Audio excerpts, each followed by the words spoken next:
আমাকে বাড়ি থেকে তো মানে মা তো একটা শাড়ি দিয়েছে, সেটা তোমাদের মানে দেবে, কেনা হয়ে গেছে, ওটা তোমাদেরকে দেখাবো।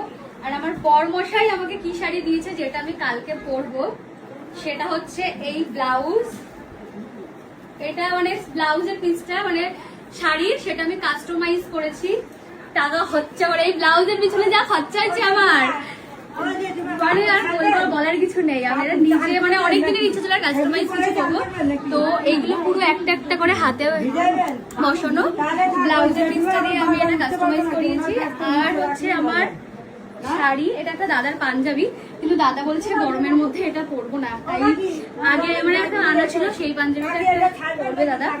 এটা হচ্ছে দাদার পাঞ্জাবি, বলছে এত সুন্দর পাঞ্জাবিটা কালকে বৈষ্ণব সবাই পরে ইয়ে করবো, মানে এটা খুব আর কি ইয়ে হয়ে যাবে, বলতে ওর কাছে কেন মনে হচ্ছে নষ্ট হয়ে যাবে, তাই ও কালকে এই কালারের পাঞ্জাবিটা পরবে, ওটা একটা বিয়েতে পরবে। ব্লাউজের এই লেসটা যেটা কাজে লাগাইনি, যেহেতু ডিজাইন করা হয়েছে। আর হচ্ছে আমার এই শাড়ি, এই হচ্ছে আমার শাড়ির অনুষ্ঠানের শাড়ি, যেটা আমি কালকে পরবো।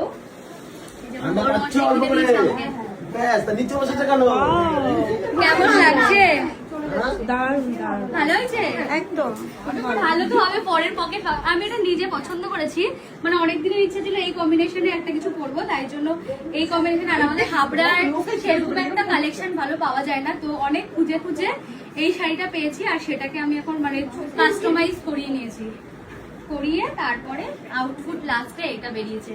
তো তোমাদের কেমন লাগছে কমেন্ট করে জানিও।